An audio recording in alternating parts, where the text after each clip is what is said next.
در خاطر داریم حتی در جماعت دهات چارکو توی ها با صدای طبل و صدای موسیقی برگزار نمی گردید و آنها مردم رو مجبور می کردند که توی رو به طور یک مویزه طور نصیحت گذرانند. نصیحت آنها از دین نبود، نصیحت آنها بیشتر جلب کردن مردم به همین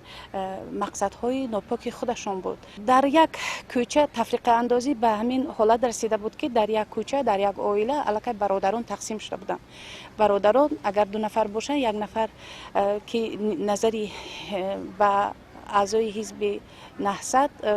اعضا بود، او نگاه دیگر داشت، نظری دیگر داشت و برادری دیگر که نظری بسیار معاصر داشت و فرهنگ تاجیکی را خوب میدانست، هر دوشان تفریقه داشتند. و من فکر میکنم که در همون زمانی که آنها فعالیت نمودند، حتی جوانان را برای تعلیم و تدریس علم دنیوی گرفتن هم مخالفت کرده بودند و بسیار جوانانی با استعداد ما در همون زمان ها با راه خطا رفتند. آنها شاید اگر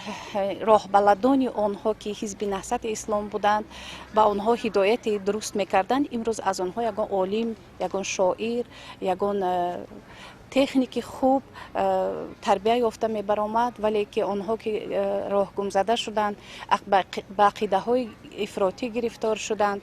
و بسیار هم متعصب، فکرهای متعصب دینی داشتند، به راه خطا رفتند.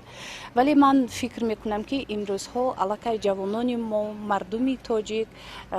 عقیده های استواری پیشرفته خود را دارند، پیشرفته سازنده خود را دارند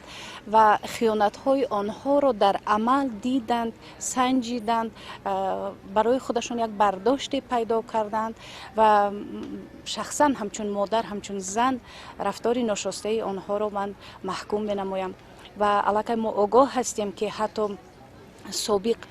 اعضایان بسیار فعال این حزب نهضت اسلامی از رفتارهای آن وقته خود شرم دارند، پشیمان هستند و مشت ندامت بر سر خود میزنند.